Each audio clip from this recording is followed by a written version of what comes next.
Γεια σας, είμαι η Τζέσικα, μια γυναίκα 30 ετών. Αποφάσισα να μοιραστώ μια πρόσφατη εμπειρία που έφερε κάποια λύση σε μια δύσκολη περίοδο της ζωής μου, που αφορούσε τον σύζυγό μου και την οικογένειά του. Αυτό το κεφάλαιο εκτυλίχθηκε πριν από μερικούς μήνες, και τώρα η σκόνη έχει αρχίσει να κατακάθεται.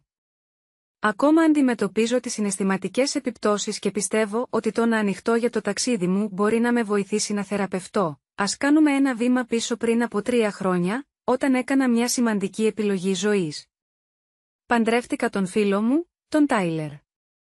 Είχαμε γνωριστεί μέσω κοινών φίλων και απολαύσαμε 3 υπέροχα χρόνια μαζί πριν δεθούμε με τα δεσμά του γάμου. Ο Τάιλερ ήταν πάντα η ψυχή του πάρτι, διασκεδαστικός, προσεκτικός και αγαπητός. Προερχόταν από μια εύπορη οικογένεια και είχε μια επικερδή δουλειά, η οποία του επέτρεπε να με κατακλείζει με στοργή και δώρα. Ο δεσμός μας ενισχύθηκε από την αμοιβαία αγάπη μας για τα ταξίδια. Και καθώς η σχέση μας εξελισσόταν από περιστασιακό ραντεβού σε κάτι πιο σοβαρό, οι φίλοι μου τον επενούσαν σταθερά και χαιρόντουσαν για εμάς. Η γενεοδορία του Τάιλερ ήταν συγκλονιστική μερικές φορές. Για παράδειγμα, μου χάρισε ένα νέο φορητό υπολογιστή όταν αποφοίτησα από το κολέγιο. Παρά την καλοσύνη του, συχνά ένιωθα άβολα για την ανισορροπία στις οικονομικές μας συνεισφορές. «Τάιλερ, είμαι απλώς ένας φοιτητής», έλεγα. «Δεν μπορώ να ανταπεξέλθω στα έξοδά σου. Ας προσπαθήσουμε να μοιραστούμε τουλάχιστον τα άλλα έξοδα». Ο Τάιλερ απομάκρυνε τις ανησυχίες μου, επιμένοντας να με περιποιείται, υποστηρίζοντας ότι ήταν σύνηθες μεταξύ των φίλων του να περιποιούνται τις συντρόφους τους. Καθώς σταδιακά αποδέχτηκα τις χειρονομίες του, έψαχνα επίσης τρόπους να συνεισφέρω στο πλαίσιο των δυνατοτήτων μου, μόλις βρήκα μια καλά αμοιβόμενη δουλειά μετά το κολέγιο. Ανυπομονούσα να ανταποδώσω τη γενεοδορία του. Αρχίσαμε να μοιραζόμαστε τα έξοδα πιο ισότιμα και συζητήσαμε ακόμη και το ενδεχόμενο να συγκατοικήσουμε. «Μπορείς να μετακομίσεις μαζί μου», πρότεινε ο Τάιλερ μια μέρα. «Κληρονόμησα το σπίτι μου από τον παππού μου, οπότε μην ανησυχείς για το ενοίκιο. Αλλά θα πρέπει να μοιραστούμε τα υπόλοιπα έξοδα για να είμαστε δίκαιοι». Παρά τις επιφυλάξεις μου, ο Τάιλερ με διαβεβαίωσε για τις προθέσεις του να με φροντίσει. Και έτσι ξεκίνησε ένα νέο κεφάλαιο στη ζωή μας μαζί. Παρά τη συμφωνία μας να μοιραστούμε δίκαια τις οικονομικές ευθύνες, λαμβάνοντας υπόψη τα διαφορετικά εισοδήματά μας, τα πράγματα κυλούσαν ομαλά μέχρι που είχα την ευκαιρία να γνωρίσω την οικογένεια του Τάιλερ, η οποία ζούσε αρκετά μακριά από εμάς. Καθώς ο Τάιλερ ήταν απασχολημένος με επαγγελματικές υποχρεώσεις, δεν μπορούσε να του συνοδεύσει, οπότε έμεινα μόνη μου να φιλοξενήσω τους γονείς και την αδελφή του. Πριν από την άφιξή τους, ο Τάιλερ με είχε προειδοποιήσει για τις επικριτικές του τάσεις, αλλά δεν μπήκε σε λεπτομέρειες, απλά μου πρότεινε να παίξω μαζί τους και να αγνοήσω τυχόν πληγωτικά σχόλια. Έχοντας αυτό κατά νου, αποφάσισα να προσεγγίσω τη συνάντηση με αισιοδοξία, ωστόσο, κάθε ίχνος θετικότητας εξαφανίστηκε μόλις έφτασε η οικογένεια του Τάιλερ. Αντί για τη θερμή υποδοχή που ήλπιζα, οι γονείς και οι αδελφοί του Τάιλερ εμφανίστηκαν εμφανώς ενοχλημένοι. Αυτή η έντονη αντίθεση με τις προσδοκίες μου δημιούργησε μια τεταμένη ατμόσφαιρα από την αρχή. Καθώς μαζευόμασταν και ακολουθούσε συζήτηση, έγινε σαφές ότι είχαν αρνητικές απόψεις για μένα, ώστε εσύ είσαι η γυναίκα με την οποία βγαίνει ο Τάιλερ. Δεν περίμενα να σε βρω σε αυτό το σπίτι. «Πληρώνεις καν ενοίκιο?» Η Μάρθα, η μητέρα του Τάιλερ, ρώτησε με τόνο αποδοκιμασίας. «Όχι, Μάρθα, δεν πληρώνω ενοίκιο». Ο Τάιλερ ανέφερε ότι το σπίτι είναι πλήρως πληρωμένο, αλλά όλους τους άλλους λογαριασμούς τους μοιραζόμαστε εξίσου, εξήγησα. Ελπίζοντας να ξεκαθαρίσω τυχόν παρεξηγήσεις, η Μάρθα απέρριψε γρήγορα την εξήγησή μου, ανταπαντώντας, το ότι το σπίτι είναι πληρωμένο δεν σημαίνει ότι μπορείς να τον κοροϊδεύεις. Αυτό είναι το σπίτι του, όχι το δικό σου. Να το θυμάσαι αυτό για το υπόλοιπο της ζωής σου. Η συζήτηση γινόταν όλο και πιο άβολη, ειδικά με την αδελφή του Τάιλερ, την Τερέζα, η οποία έδειχνε να ενδιαφέρεται περισσότερο να με κοιτάζει επίμονα παρά να συμμετέχει σε διάλογο. Όταν προσπάθησα να τη συμπεριλάβω ρωτώντας για τη ζωή της, απάντησε με εκνευρισμό, αναφέροντας τον γάμο της με έναν πλούσιο δισεκατομμυριούχο στην πατρίδα της. Παρά τις προσπάθειές μου να γεφυρώσω το χάσμα, απλώς με απομάκρυνε. Καθ' όλη τη διάρκεια της επίσκεψής τους, ο Τάιλερ δεν προσέφερε καμία υποστήριξη και φαινόταν να ευθυγραμμίζεται με τα συναισθήματα της οικογένειας του. Ο Γκάμπριελ και η Μάρθα συνέχισαν να με επικρίνουν. καθιστώντας την όλη εμπειρία αρκετά δύσκολη. Η οικογένεια του Τάιλερ εξέφρασε την αποδοκιμασία της για τις καταναλωτικές μου συνήθειες, ιδίως για τις αγορές μου σε προϊόντα μακιγιάζ και περιποίησης. Θεώρησαν ότι το να επιδίδομαι σε τέτοιες πολυτέλειες ήταν ακατάλληλο, δεδομένου ότι θεωρούσαν ανεπαρκή τη συνεισφορά μου στο νοικοκυριό. Ο σκεπτικισμός του σχετικά με την οικονομική μου εξάρτηση από τον Τάιλερ μεγάλωσε, εν μέρει τροφοδοτούμενος από τις παρατηρήσεις του Τάιλερ. Για παράδειγμα, σχολίαζε: «Αυθόρμητα, ξέρετε, η Τζέσικα ήταν μια δύσκολη φοιτήτρια όταν πρωτογνωριστήκαμε», αφήνοντας να εννοηθεί ότι είχα βασιστεί σε μεγάλο βαθμό σε αυτόν οικονομικά, παρόλο που αυτό δεν ήταν απολύτως ακριβές. Ο Τάιλερ εξιστορούσε πως είχε καλύψει όλα τα έξοδα στις αρχές της σχέσης μας. Επειδή η δουλειά μου εκείνη την εποχή δεν στήριζε αυτό που αποκαλούσε γούστο μου για πολυτέλεια, ξαφνιάστηκα από αυτά τα σχόλια και του υπενθύμησα ότι από τότε είχαμε προσαρμόσει τη συμφωνία μας ώστε να μοιράζουμε τους λογαριασμούς μας εξίσου. Του εξήγησα ότι ζούσα απλά τόσο πριν όσο και κατά τη διάρκεια της σχέσης μας και ότι τα όποια πολυτελή αντικείμενα είχα ήταν δώρα από εκείνον, δώρα για τα οποία τον είχα συχνά προειδοποιήσει λόγω της υπερβολής τους. Ωστόσο, ο Τάιλερ δικαιολόγησε τις σπάταλες δαπάνες του, ισχυριζόμενος ότι η κοινωνική του θέση τον υποχρέωνε να παρουσιάζει εξωφρενικά δώρα, αποκαλύπτοντας ότι η γενεοδορία του αποσκοπούσε περισσότερο στην επίδειξη στους φίλους του παρά στην πραγματική φροντίδα. Η επίσκεψή τους μου άφησε μια ξινή γεύση, γεγονός που με όθησε να αντιμετωπίσω τον Τάιλερ για την όλη ιστορία αφού έφυγαν. Δυστυχώς, εκείνος το απέκρουσε, υπονοώντας ότι σκεφτόμουν υπερβολικά τα πράγματα, μην το παίρνεις κατάκαρδα. Τζέσικα. Είχαν καλές προθέσεις. Αυτό που είπαν δεν έπρεπε να το πάρεις τόσο σοβαρά. Χαλάρωσε. Αντιδράσει υπερβολικά, απέρριψε τις ανησυχίες μου. Παρά τις επιφυλάξεις μου, 5 μήνες αργότερα, ο Τάιλερ μου έκανε πρόταση γάμου. Και σε μια στιγμή ευτυχίας, δέχτηκα, σχεδιάσαμε ένα πάρτι αραβώνων και αποφασίσαμε να μοιραστούμε τα έξοδα εξίσου. Εν τω μεταξύ, διατηρούσα μια μικρή επιχείρηση στο περιθώριο, για την οποία ο Τάιλερ γνώριζε ότι αναπτυσσόταν, αλλά ποτέ δεν ρώτησε πραγματικά για τα κέρδη της. Για μένα, ήταν περισσότερο ένα χόμπι που με ικανοποιούσε παρά μια σημαντική πηγή χρημάτων. Όταν ήρθε η ώρα να οργανώσω το πάρτι αραβώνων μας, αποφάσισα ότι ήταν μια ευκαιρία να περιποιηθώ λίγο τον εαυτό μου. Ο Τάιλερ υποστήριξε αυτή την ιδέα και διαχειριστήκαμε μαζί τα έξοδα, εξασφαλίζοντας ίση συνεισφορά και από τις δύο πλευρές. Ανέλαβα ακόμη και τα έξοδα για την κάλυψη των αεροπορικών εισιτηρίων της ευρύτερης οικογένειάς μου για να παρευρεθεί στο πάρτι αραβώνων μας. Ωστόσο, καθώς οι γιορτές εξελίσσονταν, οι προηγούμενες επικρίσεις επανήλθαν στην επιφάνεια. Δεν έπρεπε να κάνεις τόσα πολλά έξοδα για αυτό το πάρτι, Τζέσικα. Αδειάζεις τον λογαριασμό του Τάιλερ πριν καν παντρευτείτε. Με αυτόν τον ρυθμό, θα καταλήξετε με έναν γάμο στην αυλή. Νόμιζα ότι ήσουν οικονομικά ανεύθυνοι, αλλά είναι χειρότερα από όμικρον με τόνο. Νόμιζα, έκαναν κριτική. Στάθηκα στο ύψος μου και απάντησα αποφασιστικά στη Μάρθα. Το πάρτι ήταν υπερβολικό, αλλά συμφωνήσαμε και οι δύο. Πλήρωσα το μερίδιό μου και στην πραγματικότητα ήταν ιδέα του γιου σας να συμπεριλάβουμε όλους. Ο Τάιλερ είχε επιμείνει πολύ και δεν μπορούσα να πω όχι. Ανέφερε ότι δεν τον πείραζαν τα έξοδα. Αλλά η κριτική συνεχίστηκε με τη Μάρθα να με κατηγορεί ότι χειραγωγώ τον Τάιλερ να ξοδέψει περισσότερα από όσα έπρεπε. Η Τερέζα παρενέβη επίσης, υποστηρίζοντας ότι ήξερε τι είδους άνθρωπος ήμουν και ότι θα έπρεπε να ήμουν πιο διακριτική. Απογοητευμένη και έχοντας ανάγκη από ένα διάλειμμα από την ένταση, αποχώρησα και είδα μια στιγμή ηρεμίας στον καζόν του χώρου. Εκεί, άκουσα την Ταρίσα και τον σύζυγό της Τζάστιν να γελούν για την κατάσταση εις βάρος μου. Ένιωθα ότι το πάρτι των αραβώνων μου κατέρεε, με τον Τάιλερ να φαίνεται να αγνοεί τις σκληρές κρίσεις της οικογένειάς του.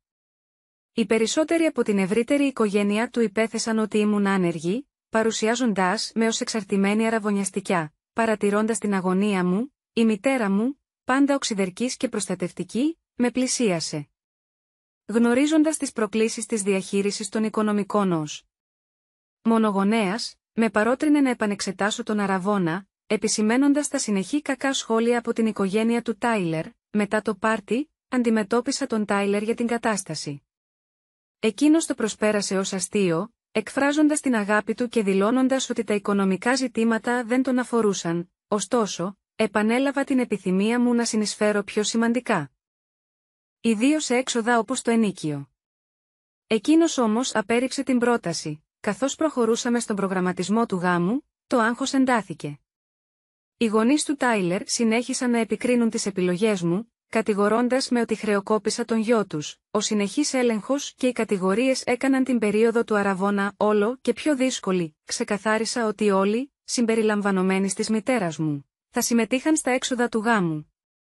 Ωστόσο, η Μάρθα με κατηγόρησε έντονα ότι εκμεταλλεύομαι τον γιο της και υπέδειξε ότι ήμασταν σε αποστολή να εξαντλήσουμε τον τραπεζικό του λογαριασμό. Εν μέσω αυτών των κατηγοριών, τα πεθερικά μου με χαρακτήρισαν άδικα χρυσοθύρα. Απευθύνθηκα στον Γκάμπριελ με ψυχραιμία για να διασκεδάσω τις ανησυχίες του. «Γκάμπριελ, δεν ζητώ καμία οικονομική βοήθεια. Θέλω απλώς να βεβαιωθώ ότι καταλαβαίνεις ότι είμαστε απολύτως ικανοί να χρηματοδοτήσουμε τον γάμο μόνοι μας», παρά τις εξηγήσεις μου. Η Τερέζα δεν συγκράτησε τις επικρίσεις της σχετικά με το κόστος του φορέματος και του μακιγιάζ μου την ημέρα του γάμου, παρόλο που προηγουμένως είχα διευκρινίσει ότι τα έξοδα αυτά θα καλύπτονταν από τη μητέρα μου. Η ίδια η τελετή εξελίχθηκε χωρίς κανένα πρόβλημα. Όμως στη δεξίωση, η Μάρθα και ο Γκάμπριελ δεν έχασαν ευκαιρία να επικρίνουν τις καταναλωτικές μου συνήθειες, κατηγορώντας με ότι εκμεταλλεύομαι οικονομικά τον γιο τους, παρά τα σκληρά τους λόγια. Επέλεξα να παραμείνω σιωπηλός για να αποφύγω οποιαδήποτε σύγκρουση που θα μπορούσε να καταστρέψει την ξεχωριστή μας ημέρα. Λίγους μήνες αργότερα, ο Τάιλερ γιόρτασε μια σημαντική προαγωγή στη δουλειά του και ήταν πρόθυμος να τιμήσει την περίσταση με ένα μεγάλο οικογενειακό δείπνο. Ήμουν ενθουσιασμένη γη. Αυτόν και αποφάσισα να κάνω το γεγονός ακόμη πιο ξεχωριστό καλύπτοντας όλα τα έξοδα εγώ η ίδια, Τάιλερ. Θέλω αυτό το δείπνο να είναι κάτι εξαιρετικό. Είμαι πολύ περήφανη για σένα και θέλω να γιορτάσουμε την επιτυχία σου. Του το είπα με ενθουσιασμό. Ο Τάιλερ εκτίμησε τη χειρονομία μου και μοιράστηκα μαζί του ότι η επιχείρησή μου ανθούσε. Είχα ένα σταθερό εισόδημα από τη δουλειά μου και είχα πρόσφατα αποκτήσει πρόσβαση σε ένα καταπίστευμα από τον παππού μου από τον πατέρα μου. Σχεδίασα σχολαστικά την όλη εκδήλωση για να διασφαλίσω ότι όλα ήταν τέλεια για τη γιορτή, ωστόσο, όταν έφτασε η οικογένειά του, ήταν εμφανώς δυσαρεστημένη με τις ρυθμίσεις, παρά τα θετικά σχόλια που έλαβαν από άλλους καλεσμένους. Σύντομα έγινε φανερό ότι είχαν επιφυλάξει σχετικά με την πολυτέλεια της γιορτής. Κατά τη διάρκεια των ομιλιών, η Μάρθα βρήκε την ευκαιρία να σηκωθεί όρθια. Η Μάρθα σηκώθηκε, η φωνή της μεταφέρθηκε σε όλη την αίθουσα και ξεκίνησε. «Θέλω να ευχαριστήσω όλους όσους συγκεντρώθηκαν εδώ για να γιορτάσουμε τον γιο μου. Είναι απίστευτα εργατικός και γενναιόδωρος και πραγματικά αξίζει αυτή την προαγωγή. Δυστυχώς, φαίνεται ότι η καλή του τύχη δεν επεκτάθηκε και στην επιλογή της συντρόφου του. Είναι λυπηρό ότι από όλους τους ανθρώπους, βρέθηκε δεμένος με αυτό που κάποιοι θα μπορούσαν να αποκαλέσουν χρυσοθύρα. Μακάρι να είχε δει νωρίτερα την αληθινή φύση της συζύγου του. Τότε δεν θα χρειαζόταν να δουλεύει τόσο σκληρά για να συντηρεί τον πολυτελή τρόπο ζωής της», συνέχισε, με τον τόνο της να είναι γεμάτος λύπη. «Είναι πλέον οδυνηρά προφανές σε όλους εδώ ότι η σύζυγός του ήταν αρκετά σπάταλη, από το πάρτι αραβώνων μέχρι το απόψινό δείπνο. Φαίνεται ότι σχεδόν άδειασε τους λογαριασμούς του, νιώθοντας το κεντρί των λόγων της, πήρα μια βαθιά ανάσα και ατσαλώθηκα», η Μάρθα πρόσθεσε. «Ευτυχώς που βάλαμε την Τζέσικα να υπογράψει προγαμιαίο συμβόλαιο πριν από το γάμο.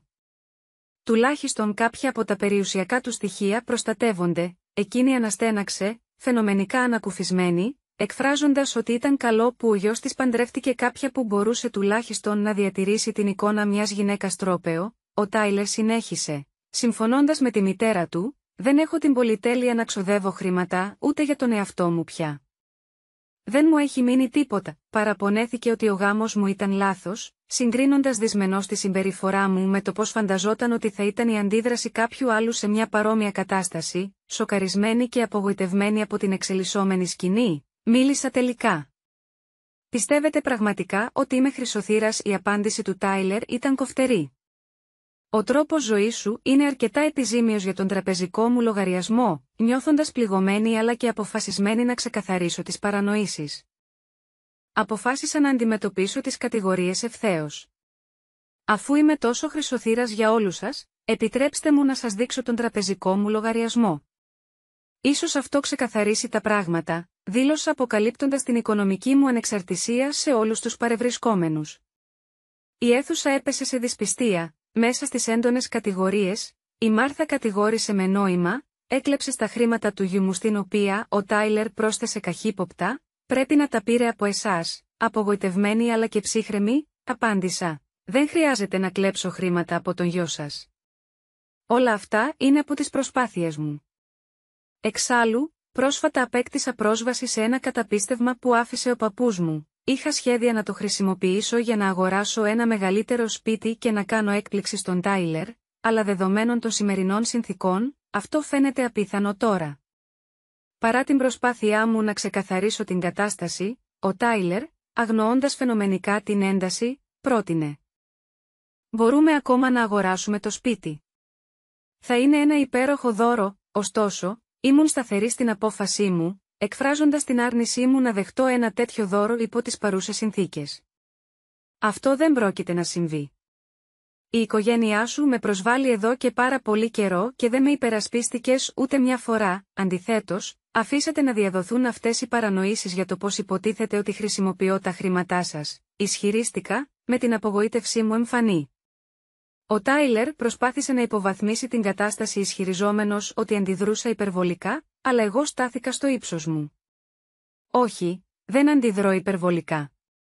Όλοι εδώ ξέρουν πως με αποκαλούσε η οικογένειά σου, ήταν εδώ όταν τους επέτρεψες να με προσβάλλουν κατά τη διάρκεια του πάρτι των αραβώνων μας, νιώθοντας το σωρευτικό βάρος της ασέβειας και του εξευτελισμού όλα αυτά τα χρόνια, έφτασα σε σημείο να σπάσω. Δεν μπορούσα πλέον να ανεχτώ το τοξικό περιβάλλον και είπα αυστηρά στον Τάιλερ. Ότι θέλω διαζύγιο, καθώς προσπαθούσε να παρακαλέσει και να εξηγήσει, παρενέβη η μητέρα μου, συμβουλεύοντάς το να παραμείνει σιωπηλός. Ποτέ δεν υπερασπίστηκε στην κόρη μου όλα αυτά τα χρόνια. Ήρθε η ώρα να τερματίσει οριστικά αυτή την τοξική σχέση, δήλωσε με αποφασιστικότητα, φύγαμε από το πάρτι, αφήνοντας πίσω μας ένα πλήθος σοκαρισμένων παρευρισκομένων που ψιθύριζαν μεταξύ τους. Παρά τη δραματική αποκάλυψη μπροστά στην ευρύτερη οικογένεια, τους φίλους και τους συναδέλφους του Τάιλερ, δεν με ενδιέφερε πλέον, ήμουν αποφασισμένη στην απόφασή μου να τον εγκαταλείψω και να προχωρήσω από τη σχέση. Η υποστήριξη της μητέρας μου ήταν ακλόνητη καθώς βγαίναμε, σηματοδοτώντας το τέλος ενός οδυνηρού κεφαλαίου στη ζωή μου. Μετά την ταραχώδη αντιπαράθεση, πήγα κατευθείαν στο κοινό μας σπίτι, μάζεψα τα πράγματά μου και ενώ ο Τάιλερ προσπαθούσε επίμονα να με βρει, έκλεισα το τηλέφωνό μου και πήγα να μείνω στη μητέρα μου για παρηγοριά. Την επόμενη μέρα, απευθύνθηκα στον ξαδερφό μου, ο οποίος ήταν δικηγόρος, για να αρχίσω να συντάσσω τα χαρτιά του διαζυγίου. Με ένα προγαμιαίο συμφωνητικό ήδη σε ισχύ, η διαδικασία υποσχόταν να είναι απλή, γλιτώνοντάς με από την ανάγκη να μοιραστώ με τον Τάιλερ οποιαδήποτε από τα πλέον σημαντικά οικονομικά μου περιουσιακά στοιχεία. Ωστόσο, η κατάσταση κλιμακώθηκε όταν ο Τάιλερ και η οικογένειά του εμφανίστηκαν στην πόρτα της μητέρας μου, απαιτώντας μια συζήτηση. Η μητέρα μου έμεινε σταθερή, δίνοντάς τους εντολή να φύγουν, εν τω μεταξύ, ο Τάιλερ συνέχισε τις προσπάθειες του να επικοινωνήσει μαζί μου, με τα μηνύματά του να κυμαίνονται μεταξύ δακρύβρεχτων συγγνώμων και ανησυχητικών απειλών. Αποθήκευσα όλες αυτές τις επικοινωνίες, προετοιμαζόμενη να καταθέσω αίτηση για περιοριστικά μέτρα, αν χρειαζόταν. Μέσα σε αυτό το συναισθηματικό χάος, η ακλόνητη υποστήριξη της μητέρας μου έδινε δύναμη. Ο Τάιλερ προσπάθησε ακόμη και να με αντιμετωπίσει στο γραφείο μου, αλλά αφού ενημέρωσε εκ των προτέρων την ασφάλεια. Τον συνόδευσαν αμέσως έξω, τότε ήταν που αποφάσισα να εγκαταλείψω την καλοπληρωμένη δουλειά μου. Η ακμάζουσα επιχείρησή μου σήμαινε ότι δεν χρειαζόμουν πλέον τη θέση αυτή, και οι φιλοδοξίες μου δεν αφορούσαν πλέον τη συσσόρευση πλούτου, αλλά την αναζήτηση μιας ειρηνικής, αξιοπρεπούς ζωής. Έτσι, υπέβαλα την παραίτησή μου εκείνη την ίδια μέρα και άρχισα να προχωράω μπροστά. Μόλις μια εβδομάδα αφότου είχα επιδώσει τα χαρτιά του διαζυγίου στον Τάιλερ στο χώρο εργασίας του, εμφανίστηκε στο παλιό μου γραφείο, μόνο και μόνο για να διαπιστώσει ότι είχα ήδη παραιτηθεί. Οι πρώην συνάδελφοί μου ανέφεραν τις συνεχείς προσπάθειες του να στείλει λουλούδια και δώρα στο σπίτι της μητέρας μου, τα οποία επιστρέφαμε με συνέπεια. Η συνεχιζόμενη παρενόχληση με οδήγησε στο ενδεχόμενο να μετακομίσω. Με την ενθάρρυνση της μητέρας μου, βρήκα ένα ιδανικό σπίτι στην επόμενη πολιτεία, το οποίο παρήχε ένα καταφύγιο μακριά από τον πρώην μου, επί του παρόντος. Καθώς περιμένω την οριστικοποίηση των εγγράφων του διαζυγίου, ο δικαστής έχει ήδη διευκολύνει μια ομαλή διαδικασία, χάρη στο σταθερό προγαμιαίο συμβόλαιο, κατά τη διάρκεια των 5 μηνών του χωρισμού μας. Βρήκα το χρόνο να συγκεντρωθώ και να προετοιμαστώ για ένα νέο κεφάλαιο στη ζωή μου, απαλλαγμένο από αναταραχές και γεμάτο ανανεωμένη ελπίδα. Τακτοποιήθηκα γρήγορα στο νέο μου σπίτι, κάνοντας το σημαντικό βήμα να αλλάξω τον αριθμό μου για να αποφύγω τον αδιάκοπο καταιγισμό μηνυμάτων από τον Τάιλερ και την οικογένειά του. Άκουσα από τα φώτα της δημοσιότητας ότι η ζωή του Τάιλερ είχε διαλυθεί. Κατηγόρησε τους γονείς του για την κατάρρευση του γάμου μας και επαγγελματικά αντιμετώπιζε ένα σημαντικό πλήγμα. Οι συνάδελφοί του άρχισαν να αποστασιοποιούνται και οι ανώτεροι υπάλληλοι του δυσανασχετούσαν με την αρνητική δημοσιότητα στη στενή τους κοινότητα. Οι γονείς του δεν βοήθησαν τα πράγματα, διαδίδοντας φήμες περί απιστίας, αλλά ευτυχώς αυτές οι αβάσιμες κατηγορίες δεν κατάφεραν να κερδίσουν έδαφος. Σε αντίθεση με την καθοδική πορεία του Τάιλερ, η ζωή μου άρχισε να ανθίζει. Επικεντρώθηκα στην ανάπτυξη της επιχείρησής μου και απολάμβανα τη νέα μου ελευθερία. Άρχισα να βγαίνω πιο συχνά και μάλιστα ξαναμπήκα στη σκηνή των ραντεβού. Οι ανασφάλειες του Τάιλερ στο παρελθόν με έκαναν να είμαι επιφυλακτική στο να δεσμευτώ πολύ γρήγορα, αλλά παρέμεινα αισιόδοξη ότι, με τον καιρό, θα θεραπευόμουν και θα έβρισκα κάποιον που πραγματικά με εκτιμά και με αγαπάει, ενώ οι πράξεις του Τάιλερ μου προκάλεσαν σημαντικό πόνο. Η δύναμη που απέκτησα ξεπερνώντας αυτές τις προκλήσεις με όθησε σε ένα καλύτερο μέλλον, γεμάτο δυνατότητες και αυτογνωσία. Ανυπομονώ για το τι μέλη γενέσθε, έχοντας εμπιστοσύνη στην ανθεκτικότητά μου και έχοντας μεγαλύτερη επίγνωση του τι επιδιώκω στις σχέσεις και στη ζωή.